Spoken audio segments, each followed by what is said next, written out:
Start.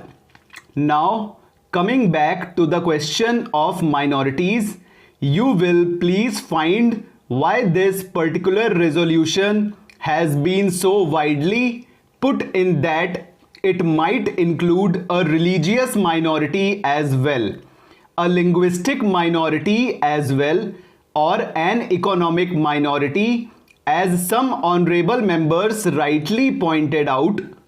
Now, sir, a question arises whether there ought to be any such protection insofar as a particular type of minority is concerned, full stop.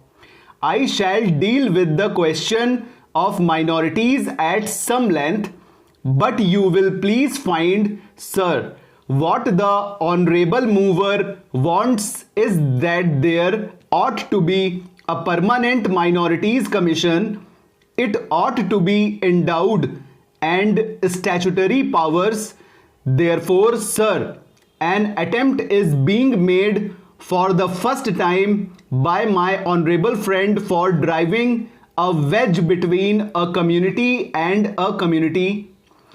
So far as the Constitution is concerned, as my honorable friend rightly pointed out, whenever the question of minorities arises, we have to be extremely careful. The Constitution is a very sacred document which has embodied all the different aspects of the common question of India's nationality.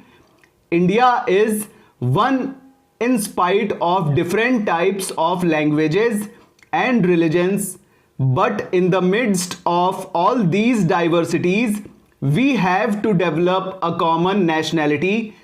Therefore, whenever we consider the question of the development of the nation and the interest of the nation, you cannot afford to think in terms either of religion or of language.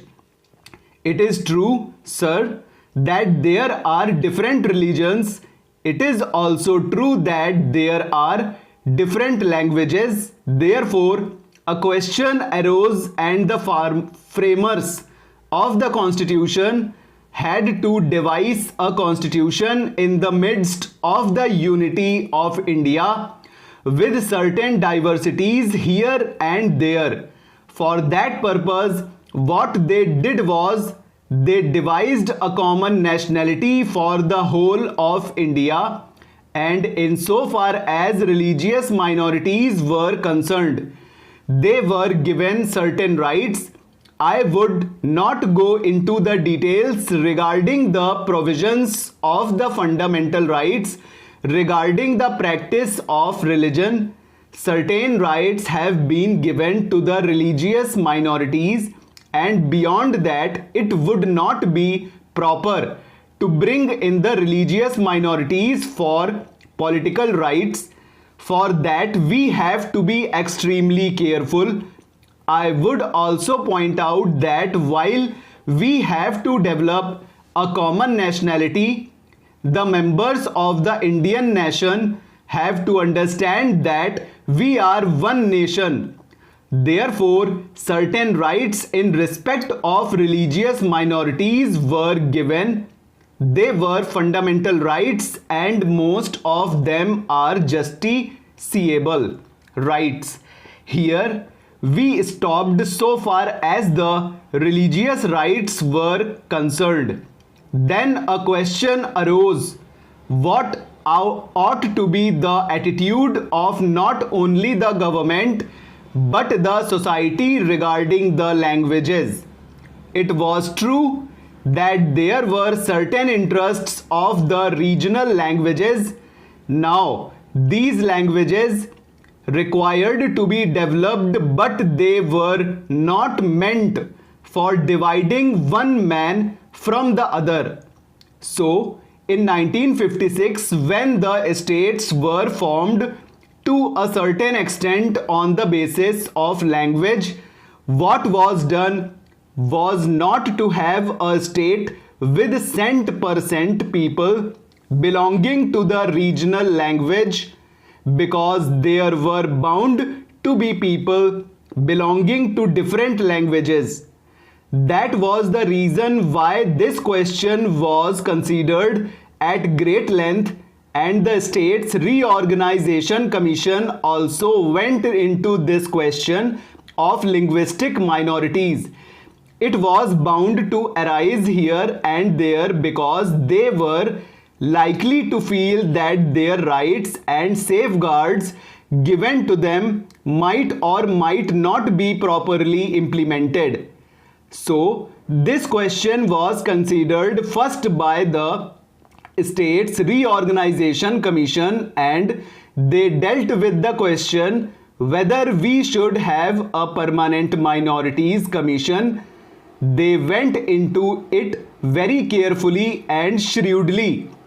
They found out that it would not be proper to set up a permanent minorities commission because the result, if not the actual effect, would be that a permanent wedge would be driven between one community and other community. So far as language minorities were concerned, they had a right so far as their own languages were concerned. They had also an obligation to understand the language of the majority in the particular state.